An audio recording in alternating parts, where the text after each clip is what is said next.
ओम ब्रह्म सत्यम। ऋग्वेद में एक जगह आता है, एयम यज्ञो भुवनस्य नाभि। यह यज्ञ अर्थात त्याग या सैक्रिफाइस, यही संसार की नाभि है।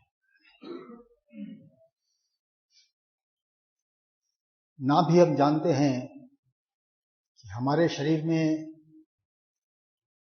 जो पेट का केंद्र है, जिसको हम नाभि कहते हैं, यहीं से सारे शरीर में जीवन का संचार होता है।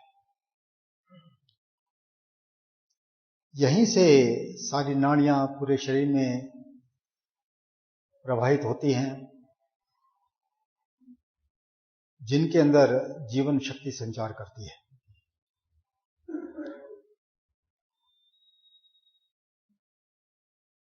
तो संसार भी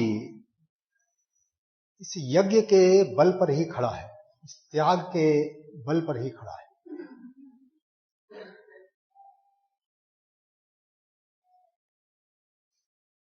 यहां पर हर वस्तु त्याग कर रही है। यदि प्रकृति पर निगाह डालें तो समुद्र जल का त्याग करता है, वही जल फिर बादलों के रूप में धरती पर बरसता है, धरती को जीवन देता है, वापस पुनः समुद्र में लौट आता है। तो समुद्र यदि चाहे कि मैं जल का त्याग ना करूं, तो फिर ये धरती सुरक्षित नहीं रहेगी, जीवन सुरक्षित नहीं रहेगा। रात आती है, रात्रि दिन में अपना त्याग करती है, दिन अपना त्याग रात्रि में करता है। पूरी एक साइकिल, एक प्रक्रिया चल रही है पूरी प्रकृति में। कोई भी चीजों को रोक कर नहीं रखता, ये आदान प्रदान चलता ही रहता है। और यही प्रक्रिया हमारे शरीर में भी चलती है। हमारा जीवन तभी तक बना रहता है जब ये प्रक्रिया इसमें जारी रहती है। हम श्वास लेते हैं, उसको प्राण वायु कहते हैं। अपान, प्राण और अपान। जब श्वास अंदर जाती है तो अपान कहते हैं, जब बाहर आती है तो उसको प्राण कहते हैं। तो ये प्राण अपान की साइकिल हमको जीवन देती है। जब मैं श्वास के द्वारा बाहर की वायु अंदर खींचता हूं, तो अंदर उसको रोक नहीं लेता मैं, प्राण के रूप में उसका मैं बाहर त्याग करता हूं। तभी मेरे अंदर जीवन टिका रहता है। यदि कोई श्वास को अंदर लेकर रोक ले तो क्या उसका जीवन बचेगा? तो जिस प्रकार श्वास का अंदर आना और बाहर निकलना ये हमको जीवन देता है, उसी प्रकार प्रकृति की हर वस्तु, प्रकृति की पूरी साइकिल, पूरे संसार की जो क्रिया है वो इसी आधार पर चलती है। यहां लेन देन नियमित रूप से जारी रहता है। परिवार में देख लें, एक मां है, संसार के सुख प्राप्ति के लिए हम विवाह करते हैं, लेकिन उस वैवाहिक सुख की प्राप्ति के बाद जब संतान उत्पन्न होती है तब मां उसका पालन करती है। किस रूप में पालन करती है? उससे प्रेम भी करती है, अपना कर्तव्य भी समझती है। यदि मां स्वार्थी नहीं है तो उसके मन में ये बात कभी नहीं आती कि ये बड़ा होके मेरे काम आएगा, जिस प्रकार मैं इसका पालन कर रही हूं ये मेरा पालन करेगा। ये बात उसके दिमाग में कभी नहीं आती। वो प्रेम से उसका केवल पालन करती है। तो अपने सुखों का बलिदान करती है, सैक्रिफाइस करती है। और फिर प्रक्रिया क्या है? आज जिस प्रकार संतान अबोध है, लाचार है, मां निष्काम रूप में प्रेम भाव से उसका पालन कर रही है, उसी प्रकार जीवन में एक वक्त ऐसा भी आता है माता पिता के जीवन में और संतान के जीवन में भी कि माता पिता की यह स्थिति हो जाती है एक दिन कि वो लाचार हो जाते हैं। अब संतान यदि स्वार्थी है तो सामाजिक भय से कह लीजिए या मजबूरी में कह लीजिए, वो माता पिता की देखभाल तो करती है, लेकिन अंदर से यही सोचती है कि जितनी जल्दी ये संसार से विदा हो जाए उतना ही हम इस जिम्मेदारी से छूट जाए।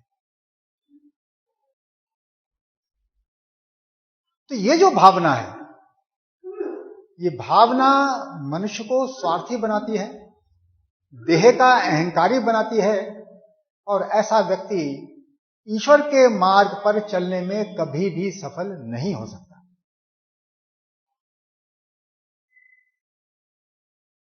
क्योंकि वाणी जो आप अभी उच्चारण कर रहे थे वो स्पष्ट संदेश दे रही है कि जो पर सेवा करता है, पर सेवा जिस हृदय ध्याई, राम रतन सो ही जन पाई। इस देह के अंदर ही भी वो राम रूपी रत्न मौजूद है, लेकिन जिसका मन स्वार्थी नहीं है,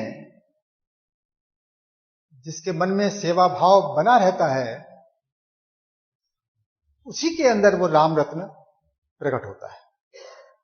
कैसे प्रकट होता है? भरम त्याग मन लीन समाई, निष्काम विरत घर परगट पाई।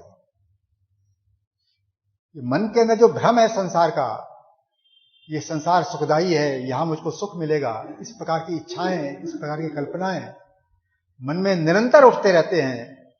ईश्वर का नाम लेने बैठो तब भी ये संकल्प हमारा पीछा नहीं छोड़ते। मन की ये हालत है हमारी।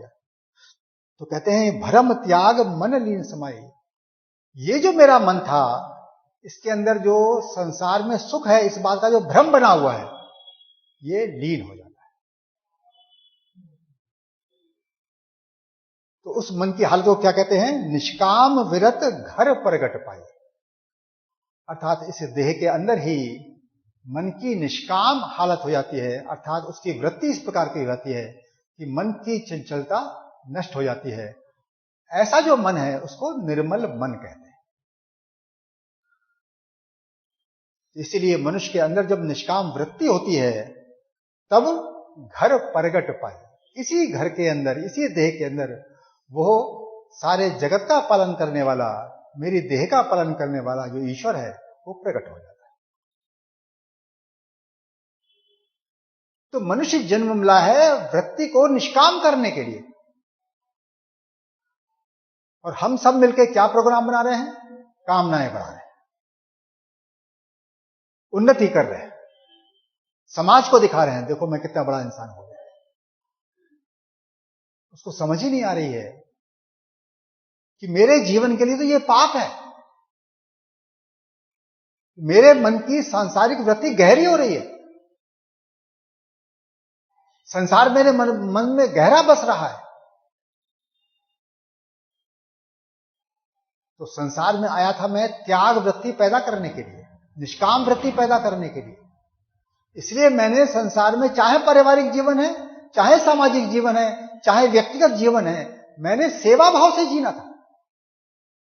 मेरी दृष्टि तो यह रहनी चाहिए थी कि मैं किसी के क्या काम आ सकता हूं, मैं किसी के क्या कष्ट दूर कर सकता हूं। बस मेरी सोच यहीं तक रहनी थी।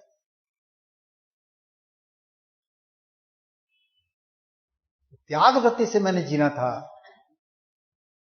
इसका मतलब यह नहीं है कि मैं अपनी रोजी रोटी नहीं कमाऊंगा, परिवार नहीं चलाऊंगा, सब कुछ होगा। प्रकृति इतनी निष्ठुर नहीं है जो तेरा साथ नहीं देगी। अरे जो मां निष्काम भाव से, प्रेम भाव से बच्चे का पालन करती है, तो उस संतान के मन में उस मां के प्रति कैसा प्रेम उमड़ता है। किसी भी बच्चे से पूछो, जब बड़ा हो जाता है, मां उसकी बिछुड़ जाए तो एक ही बात याद करता है कि सबसे प्रिय जो व्यक्ति था मेरे जीवन में वो मुझसे दूर हो गया।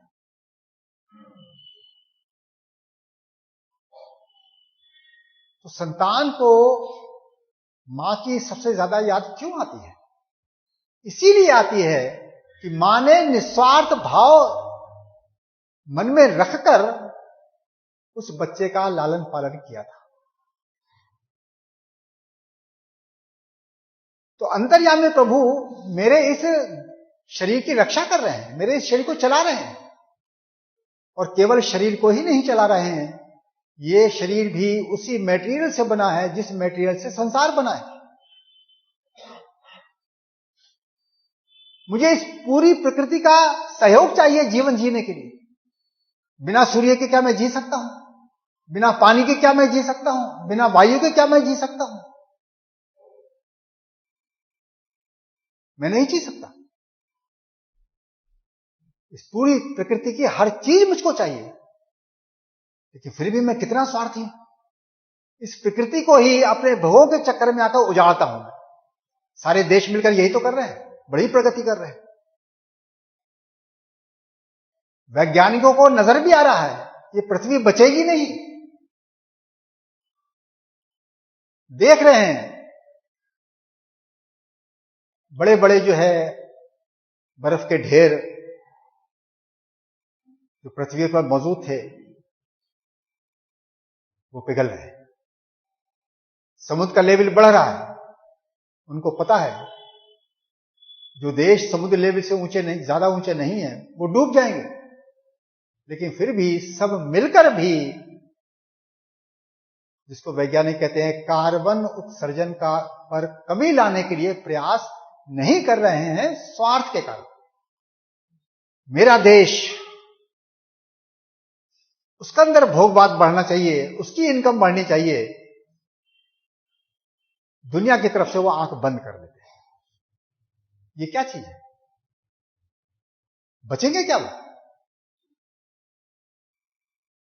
तो बड़े उन्नतिशील देश हैं, बड़ी एडवांस साइंस है, बड़ी एडवांस टेक्नोलॉजी है, बड़े बड़े प्रोडक्ट्स तैयार कर रहे हैं, लेकिन बुद्धि कहां खड़ी हुई है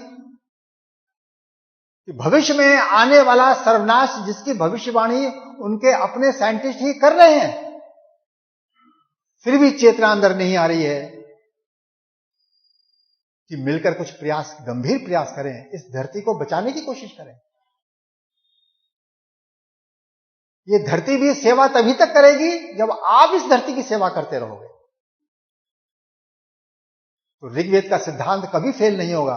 एयम यज्ञो भुवनस्य नाभि। ये यज्ञ ही इस संसार की नाभि है, इस संसार का जीवन है। मनुष्य यदि स्वार्थी हो गया तो ना ये वायु बचेगी, ना ये पानी बचेगा, ना ये धरती बचेगी।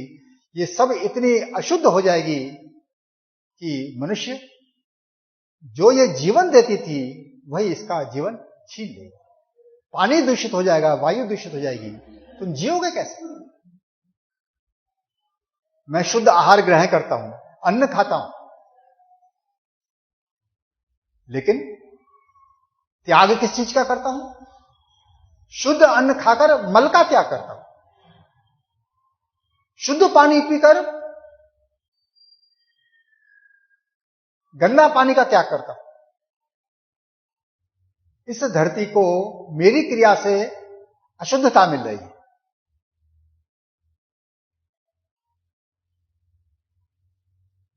विचार करने की बात है।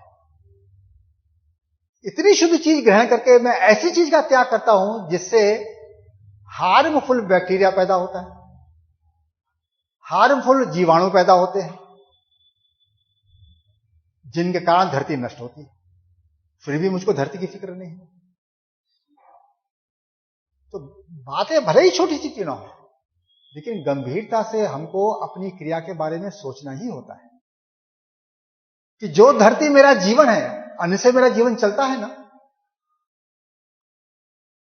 तो इसीलिए जिस धरती पर अच्छा अन्न उत्पन्न हो, वहां का जल शुद्ध रहना चाहिए या नहीं रहना चाहिए?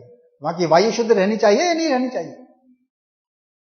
तो आपका भोगवाद यदि बढ़ता ही रहा तो भोग लाओगे कहां से?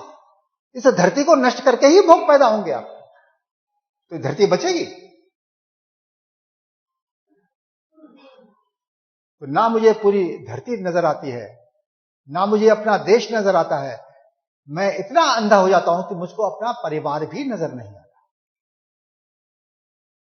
परिवार को भी माता पिता अपने स्वार्थ में नष्ट कर देते हैं। कितना लड़ते हैं। जिस संतान का पालन करना था, उनके अंदर अच्छे संस्कार पैदा करने थे, जो माता पिता घर में लड़ते होंगे, क्या संस्कार देंगे बच्चों को? क्योंकि लड़ाई तो स्वार्थ के कारण होती है, परमार्थ में लड़ाई नहीं होती। लड़ाई हमेशा स्वार्थ के कारण होती है। तो कहां है हमारा त्यागी जीवन? तो ये जो हमारा स्वार्थी जीवन है, इसी स्वार्थी जीवन के बारे में वाणी निर्णय कर रही है कि 5 विकार महादुखदाई जले सकल संसारा। इसमें सारा संसार जल रहा है। देश के देश जल रहे हैं, परिवार के परिवार जल रहे हैं। तो हमारा जो ये स्वार्थ का जीवन है, ये सांसारिक सुख प्राप्ति का जीवन है, ये 5 विकार का जीवन है। ये प्रकृति में भी पॉल्यूशन पैदा करता है, मेरे मन के अंदर भी पॉल्यूशन पैदा करता है, मेरी बुद्धि के अंदर भी पॉल्यूशन पैदा करता है, सब नष्ट हो जाता है। इसीलिए जिस परिवार में प्रेम की पौध पैदा होनी चाहिए थी, वहां तृष्णा के कारण, भोग वासना के कारण 4 बहन भाई भी मिलकर नहीं रह पाते, एक दूसरे की शिकायत बनी रहती। पति पत्नी भी मिलकर नहीं रह पाते, एक दूसरे से शिकायत बनी रहती। तो आज स्थिति आ गई है कि धार्मिक जो संस्थाएं हैं, वहां भी प्रेम नहीं बचेगा कैसे? गुरु जब संसार में आता है तो पूरा जीवन उसका उठा के देख लीजिए, उसने केवल त्याग किया है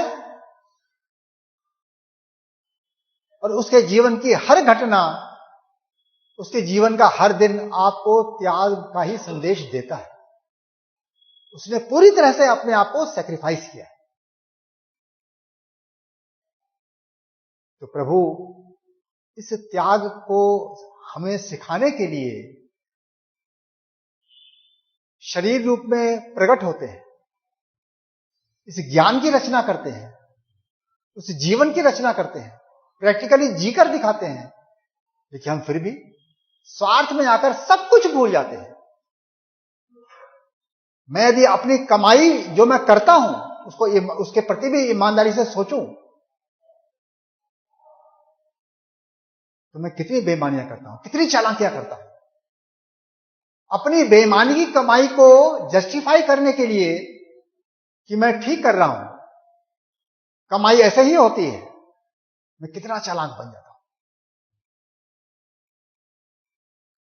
इसलिए महाराज जी कहते थे, प्रेमी यदि तुम्हें ठीक सोचना है ना, तो तेरी दुकान पर कोई ग्राहक आए तो तू ये सोच लिया कर कि मेरा गुरु दरवाजे पर खड़ा हुआ है, मंगत तेरे आगे खड़ा हुआ है, तो कैसा व्यवहार करेगा उससे? बेईमानी करेगा उसके आगे? तो हर व्यक्ति जो तेरे आंखों के सामने है, उसके अंदर तुझको ईश्वर का विचार आना चाहिए कि मेरा जो अंतर्यामी प्रभु है वो इसके अंदर भी है, वही देख रहा है। इसलिए मैं इसके साथ चालाकी कैसे कर सकता हूं? सारी दुनिया चालाक हो जाए, मैंने चालाक नहीं बनना। तो मैंने होश में जीना है, मैंने ईश्वर को जवाब देना है, मैंने मन को निष्काम बनाना है। ये जो मेरी क्रिया है, ये जो मेरी सोच है, ये मन को निष्काम बनाएगी। इसमें तो विचारों की बाढ़ आ जाएगी। ये कभी पूजा में मन नहीं दे सकता। ऐसे इंसान का पूजा में मन लग ही नहीं सकता, चाहे कितने भी होशियारी दुनिया में वो क्यों ना दिखा दे। क्योंकि ईश्वर पूजा के लिए निष्काम वृत्ति चाहिए, और निष्काम वृत्ति उसी व्यक्ति के अंदर पैदा हो सकती है जो हर वक्त इस बात को ध्यान रखता है कि प्रभु ने संपूर्ण प्रकृति मेरे शरीर के पालन के लिए बनाई है, और यह शरीर प्राकृतिक है, उसी मटेरियल से बना है जिस मटेरियल से ये संसार बना है। तो संसार को भी प्रभु चला रहे हैं, मनुष्य संसार को नहीं चला रहा। इस मेरी देह को भी प्रभु ही चला रहे हैं, तो मैं प्रभु के साथ ही कैसे बेईमानी कर सकता हूं? सारी दुनिया बेईमान हो जाए, मेरा उससे कोई वास्ता नहीं। मैंने अपना जीवन सेवा भाव से, ईमानदारी से ही व्यतीत करना है। अरे 2 वक्त की रोटी तो मुझे मिलेगी, भूखा नहीं मरूंगा मैं। ईश्वर इतना निष्ठुर नहीं है, प्रकृति इतनी कर्कश नहीं है, बड़ी उदार प्रकृति है। मैंने ही प्रकृति को उजाड़ा है, हम सब ने मिलकर प्रकृति को उजाड़ा है। इसीलिए आज यही प्रकृति हमको मार रही है। जो पानी हमको जीवन देता था, जो वायु हमको जीवन देती थी, यही हमको मार रही है। यही हमारे शरीर के अंदर कैंसर पैदा कर रही है, हमको होश ही नहीं। इसलिए याद रखिए, इस स्वार्थ का ही दूसरा नाम कैंसर है। याद रखिए, वो मनुष्य भाग्यशाली है जिसका स्वभाव इस प्रकार का है, जो पूर्व जन्म के संस्कारों की जो कमाई की थी उसने इस जन्म में वो लेकर आया है, और शुरू से ही उसके अंदर सेवा भाव है। वो दूसरे की सेवा करके खुश होता है, दूसरे से सेवा करवा के खुश नहीं होता। सत्पुरुष की यही स्थिति होती है। महाजी किसी से कुछ भी स्वीकार नहीं करते थे। यदि बहुत स्वीकार कर लिया तो वो चीज स्वीकार करते थे, जो मान लिया पैर में चप्पल है, जूता है, यदि देखा वो टूट गया है, क्योंकि पैसे की कमाई तो करते नहीं थे वो, तो शिष्य से स्वीकार कर लेते थे, भाई ये जूता तुम बदल दो। बस मात्र इतनी सेवा वो लिया करते थे, लेकिन पूरा जीवन उन्होंने सेवा के लिए हम लोगों के लिए लगा दिया। तो सारी धरती, सारे सत्पुरुष और अंतर्यामी प्रभु एक ही संदेश दे रहे हैं कि एयम यज्ञो भुवनस्य नाभि। इसलिए ऋग्वेद कितना प्राचीन वेद है, सबसे प्राचीन वेद है ऋग्वेद। ये संदेश हमारे लिए, मानव जाति के लिए वहां से चला आया है। इसीलिए यदि हमें ठीक जीना है, इंसान की जिंदगी जीनी है, तो याद रखिए कि इंसान की जिंदगी तभी ठीक कही जाएगी जब वो उस रास्ते पर चले ताकि वो इंसान से देवता बन जाए। देवता का मतलब 4 हाथ पैर की जगह 8 हाथ पैर नहीं होते उससे। उसका जीवन सेवा भाव से व्यतीत होता है और अंदर एक ही लक्ष्य, एक ही कामना लेके चलता है, एक ही उम्मीद लेके चलता है कि अंतर्यामी जो प्रभु हैं, जो मेरा जीवन है, जो धरती का जीवन है, जो संसार का जीवन है, उस अंतर्यामी प्रभु का अनुभव मुझको इस देह के अंदर होगा। यही देवता वाला जीवन है। क्योंकि ऐसा इंसान अंतर्यामी प्रभु का तभी अनुभव कर पाएगा जब संसार में वो स्वार्थ भाव से नहीं, सेवा भाव से जिए। सेवा भी अपने को बड़ा समझकर नहीं, दीन भाव से सेवा करेगा। प्रभु तेरी कृपा है कि तूने मुझे इस लायक बनाया कि मैं किसी की कुछ मदद कर सकूं। हर मामले में याद रखिए, समाज में कितने भी स्वार्थी लोग क्यों ना हो, लेकिन मैंने स्वार्थी नहीं बनना, मैंने बेईमान नहीं बनना। अपना जीवन ईमानदारी से व्यतीत करो, कम कमाई में गुजारा करना सीखो, भोगों के अंबार मत लगाओ। 100 डिजाइन के कपड़े चाहिए मुझको, कहां मेरी बुद्धि खड़ी हुई है? ये पतन के किस गर्त में मैं डूब चुका हूं, मुझको होश ही नहीं है। अरे मैं देह हूं, ये अहंकार है। सारा जीवन तेरे इस अहंकार के कारण बर्बाद हो रहा है, और तू कपड़े पहन कर फैशन करके लोगों को दिखा रहा है, फिर कहता है मैं सत्संगी हूं। काहे का सत्संगी है? तुझे होश ही नहीं। जो तेरा ऐब है, जो तेरा दोष है, उसको बढ़ा रहा है, फिर भी कहता है मैं सत्संगी हूं। इसलिए बात चाहे सेवा की क्यों ना हो, बड़ी छोटी सी बात है, लेकिन इस सेवा के महत्व को ऋग्वेद कितना महत्व दे रहा है, क्या कह रहा है कि संपूर्ण धरती, संपूर्ण प्रकृति, संपूर्ण संसार ये यज्ञ पर ही टिका है, सेवा पर ही टिका है। इसलिए मैंने यदि मनुष्य जन्म लिया है तो मेरा जीवन सेवा भाव से ही व्यतीत होना चाहिए। और सेवा भाव से जीवन वही व्यतीत कर पाएगा, ईमानदार वही रह पाएगा जो अपने लिए इस संसार के कम से कम मटेरियल का उपभोग करता हो। और तन मन धन जो ईश्वर ने दिया है, प्रारब्धवश यदि ज्यादा मिला है तो लोक कल्याण के लिए, दूसरों का दुख दूर करने के लिए उसका उपयोग करेगा, ना कि भोग विलास बढ़ाने के लिए, अपने परिवार की नई नई इच्छाएं पैदा करने के लिए, उनके भोग विलास पूरा करने के लिए खर्च करेगा। इसलिए चाहे वो संदेश वेद का हो, चाहे महाराज जी की वाणी का हो, संदेश एक ही है कि हमने जीवन में त्याग सीखना है। त्याग इसलिए सीखना है कि अंतर्यामी ईश्वर तभी हमको प्राप्त हो सकता है, उसका अनुभव तभी हो सकता है जब मेरा मन शांत हो जाए। और मन शांत तभी होता है जब ये 5 विकार की अग्नि इसकी मंद पड़ती है, अर्थात ये केवल आवश्यकता पूर्ति के लिए इंद्रियों का उपभोग करता है, शौक पूरे करने के लिए इंद्रियों का उपभोग नहीं करता। इसलिए अपने जीवन को सिकोड़ना सीखें ताकि मन हमारा निर्मल हो, संकल्प रहित हो, वासना रहित हो, ताकि अंतर्यामी प्रभु का दर्शन हो सके। ओम नमः शिवाय।